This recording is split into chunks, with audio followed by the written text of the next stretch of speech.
Chers frères africains, je viens devant vous aujourd'hui pour vous faire passer un message. Et comme des millions d'Africains, je viens exprimer un ras-le-bol général. Oui, c'est vrai que tous ne pouvons pas prendre la parole, parce qu'il y en a qui sont privés justement de cette prise de parole. Mais quand nous pouvons le faire, faisons-le. Ça peut nous aider, ça peut nous fortifier. Et donc cette vidéo a pour but d'aider un Africain quelque part où tu te trouves, dans un coin du monde, à comprendre qui tu es et surtout à te fortifier. Cette vidéo est surtout pour bannir ce complot, cette théorie de la peur qu'une fois encore les colons mettent en place pour tuer davantage d'Africains.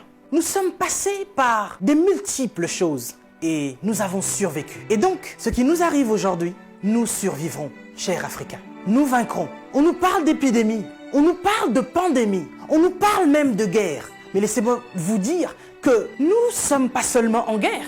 Nous les Africains, nous sommes en deuil, nous sommes en deuil, nous sommes en deuil depuis des siècles, depuis que les colons ont mis leurs pieds sur notre continent, depuis que nous avons été colonisés, depuis qu'on nous a volé ce qui nous appartenait, depuis que des gens mal intentionnés ont compris la valeur du continent africain. C'est depuis ce jour-là que nous sommes en deuil.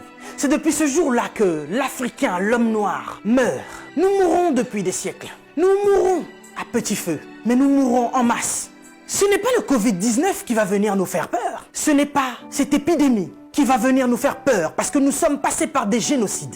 Et ce depuis... Laissez-moi vous rappeler une chose. Est-ce que vous connaissez un peu l'énocide colonial belge qui a eu lieu entre 1885 et 1908 par le roi Léopold II? Ce roi qu'on appelait humaniste philanthrope, il y a eu au moins un tiers de la population congolaise qui en est mort de ce génocide noir. On a coupé les bras à nos ancêtres parce qu'ils refusaient d'aller au front pour notre caoutchouc et notre ivoire. Et depuis, il y a eu tellement de génocides. Vous savez que nous avons été esclaves, pas seulement les 400 millions de déportés dans le monde, mais ceux qui sont restés même sur le continent africain sont aussi restés esclaves, et ce jusqu'à nos jours. Et oui, vous allez me dire que nous sommes au 21e siècle, bien sûr, mais nous ne sommes pas sortis de la colonisation. Vous savez, il y a des dates que l'on dit importantes, comme 1848, où nous parlons de l'abolition de l'esclavagisme. Il y a eu un décret qui a été signé. Chers Africains, on nous ment depuis 1848, où il y a eu l'abolition de l'esclavage. Nous n'avons jamais été décolonisés. Nous sommes toujours colonisés. Tout ce que nous faisons, ils mettent leur nez dedans. C'est vous qui ne comprenez pas. C'est vous qui ne comprenez pas que vous êtes forts. Nous sommes forts. Nous sommes puissants et nous sommes plus résistants qu'eux. C'est pour ça qu'ils ont peur de nous. Nous avons résisté au choléra, nous avons résisté à Ebola, nous avons résisté à la malaria, nous avons résisté au palu. Nous résisterons au Covid-19. Ils veulent vous faire peur. Ils veulent nous faire peur. Il faut être prudent. Oui, la Bible nous recommande d'être prudent, mais pas d'avoir peur. Ils nous alarment sur cette épidémie qui n'a même pas encore tué 100 000 personnes. Mais en Afrique, c'est des millions d'âmes qui se meurent chaque jour de la famine. Eh oui, laisse-moi vous éclairer, vous ouvrir les yeux. Je vous ai dit que nous étions plus qu'en guerre. Nous sommes en deuil. Nous sommes en deuil. Et c'est depuis qu'on nous a colonisés. Nous n'avons même pas pu pleurer nos morts, pour beaucoup, parce qu'ils les entassaient dans des fosses communes. Parce qu'il y a encore, à l'heure où je vous parle, nos frères qui sont en Libye et dans tous ces pays que vous connaissez, où il y a encore la traite des Noirs. Les esclaves modernes, il y en a encore. Et vous imaginez avec ce fléau d'épidémie, il y a encore des fermes humaines aujourd'hui. Nos frères sont en train de mourir et nos dirigeants sont conscients. Mais que font-ils? C'est plus qu'une pandémie, c'est plus que cette épidémie. On veut vous faire peur aujourd'hui. Lavez-vous les mains, lavez-vous les mains, lavez-vous les mains. Il n'y a pas d'eau potable. L'Africain, il est en train de mourir parce qu'il n'y a pas déjà d'eau potable. On se lave les mains.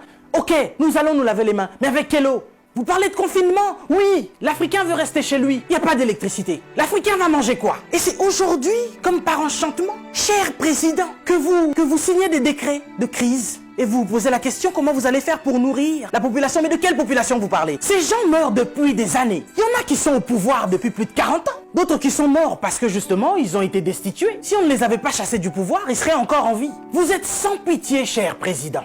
Vous et vos dames de fer. Vos enfants, n'en parlons même pas. Ce sont des people. Vous êtes à l'image de vos parents.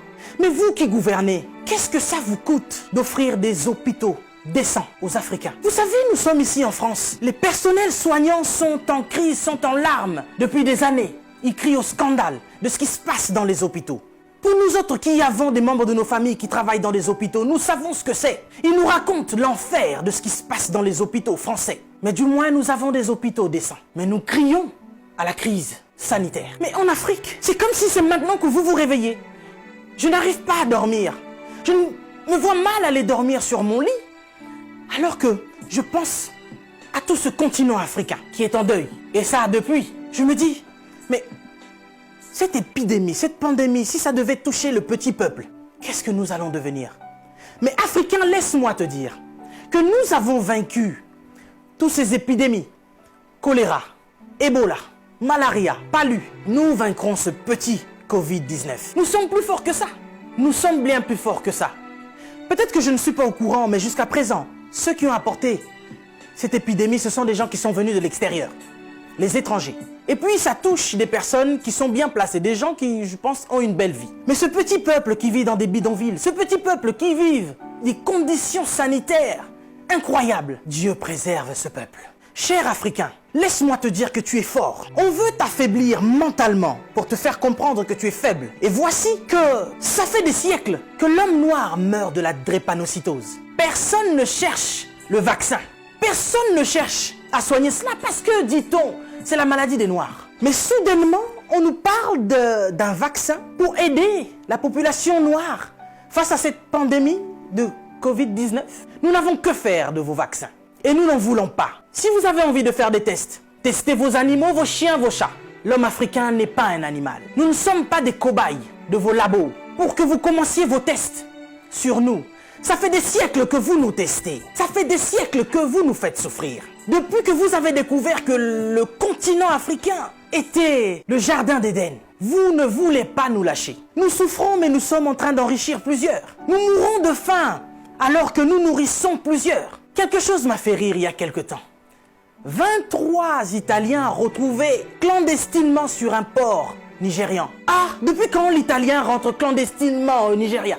Parce que vous voulez aller vous réfugier en Afrique maintenant? Il n'y a pas très longtemps, sur vos côtes, vous chassiez les migrants de vos côtes. Votre Premier ministre a dit qu'il ne voulait plus. Il en avait marre de cette invasion africaine sur ses sols. Nous avons vu un migrant noir mourir dans les eaux de Venise sans que personne ne lui porte secours. Parce qu'il était noir, parce qu'il était africain. Nous avons tort parce que nous sommes africains ou parce que nous sommes riches de nos sols? Parce que nous avons de quoi manger et de quoi nourrir toute cette planète. C'est pourquoi l'Africain souffre. Mais Africain, laisse-moi te dire que tu es fort. Laisse-moi te dire que tu es vaillant. Laisse-moi te dire qu'il en faudra beaucoup plus pour te vaincre. Ils ont essayé de nous décimer par l'esclavage. Ils n'ont pas pu, nous sommes encore là. Et plus nombreux que jamais. Et nous sommes plus résistants que jamais. Parce que tous ces microbes auxquels nous faisons face chaque jour ne réussissent pas à nous décimer. Ce n'est pas un Covid-19 qui va décimer le peuple noir. N'ayez pas peur, tel est mon message. Je vous invite, chers Africains, à devenir beaucoup plus forts. Ne faites pas confiance à ceux qui nous gouvernent. Ça fait des lustres qu'ils sont là. Ils prennent leur retraite tout en étant présidents. Ils ont du mal à lâcher ce fauteuil qu'ils pensent être éternel. Qui a déjà fait 200 ans au pouvoir? Êtes-vous assez fort pour faire 300 ans? Vous n'arrivez même pas à faire 100 ans. Mais vous êtes tellement médiocre, ignoble. J'ai suivi plusieurs de nos présidents africains qui ont copié le discours du président Macron. Bande de marionnettes, bande de gigolos. Vous n'êtes même pas capable d'écrire vos propres discours, au point où vous devez copier sur ce que Macron dit. Lui-même, il est en train de mentir à la population française. Son gouvernement nous ment depuis le début. Et vous, vous suivez Macron pour continuer à mentir aux Africains? Mais nous, vous nous mentez depuis des siècles. Vous nous mentez et encore vous nous mentez. Pour remplir vos poches. Vous vivez dans des palaces, mais vous vous souciez même pas de ce que l'Africain doit manger. Oui, nous sommes en deuil. Et depuis des siècles, nous sommes en deuil. Parce que nous ne pouvons pas manger à notre faim. Parce que nous ne pouvons pas avoir de l'eau potable. Parce que nous ne pouvons pas avoir de l'électricité. Regardez à l'est de la RDC. Il y a un génocide qui perdure. Des gens meurent. Qui en parle? C'est sous silence. Et aujourd'hui, l'OMS vient nous parler de la pandémie, de l'épidémie, qui n'a même pas fait 100 000 morts dans le monde. Ces millions de Congolais qui meurent chaque jour. Qu'est-ce que vous en faites? Vous nous parlez de crise? Vous voulez prendre des décisions de crise? Mais nous, ça fait des siècles que nous sommes en crise. Qu'est-ce que vous faites, cher président? À part manger et boire et faire des fêtes. Vous parlez confinement? Oui, l'Africain accepte. Mais nous sommes en confinement, nous, depuis des siècles. Les gens meurent tous les jours de la famine. Ça, ce n'est pas Une épidémie, ce n'est pas une pandémie. Des jeunes filles se font exquiser tous les jours en Afrique de l'Ouest. Boko Haram est en train de exterminer des gens. Ils violent des femmes. Ils séquestrent des jeunes filles. Boko Haram, qui leur vend des armes? Qui en parle? Et à cause du Covid-19, vous voulez faire paniquer les Africains qui vivent déjà en panique depuis des siècles. Quand nous voyons nos frères qui essayent de fuir leur continent et qui meurent dans les eaux de la mer, ça c'est un génocide qui perdure depuis des siècles. Et nous en avons marre, nous en avons assez.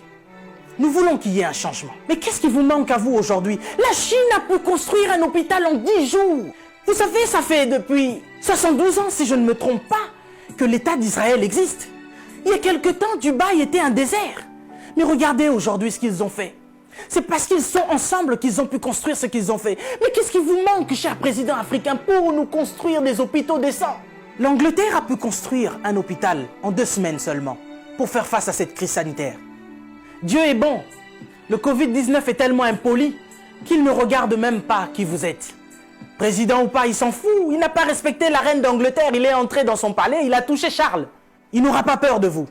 Mais par contre, là, vous êtes cuit. Puisque vous ne pouvez pas prendre vos avions pour venir vous faire soigner ici. Soit vous survivrez, soit vous mourrez. Africain, réveille-toi. Africain, lève-toi. Si Martin Luther King est mort, si Rosa Parks est mort, si Malcolm X est mort, si Mandela est mort, si Winnie Mandela est mort, nous sommes là pour porter encore plus haut l'étendard de l'Afrique. Et continuer à dire que tant que nous aurons le souffle de vie, nous allons continuer nos revendications. Si cette épidémie ne vous réajuste pas, ne vous enseigne pas, pire va encore arriver. Vous passerez, l'Afrique sera encore là, et l'Africain aussi. Cessez votre méchanceté, cher président. Donnez-nous de l'eau, donnez-nous de l'électricité, construisez des hôpitaux, arrêtez de faire mourir l'Africain par la faim, parce que nous, c'est pas le Covid-19 qui nous tue. Nous mourrons déjà de la famine. Pendant que vous avez fait des provisions pour vos maisons, ce petit Africain, il va manger quoi, lui? Cette épidémie passera. Nous sortirons de là, certainement. Mais vous n'allez pas vous en sortir ainsi, devant le tribunal de Dieu. Mais avant le tribunal de Dieu, ici sur cette terre, vous serez jugés. Africain, sois fort. Que personne ne te fasse peur. Respectez les règles d'hygiène, mais n'ayez pas peur. Nous sommes forts. C'est Dieu qui nous protège. Et que Dieu vous protège, cher Africain. Que Dieu vous garde là où vous êtes. Le combat n'est pas encore fini. Ça ne fait que commencer. Que Dieu nous fasse justice.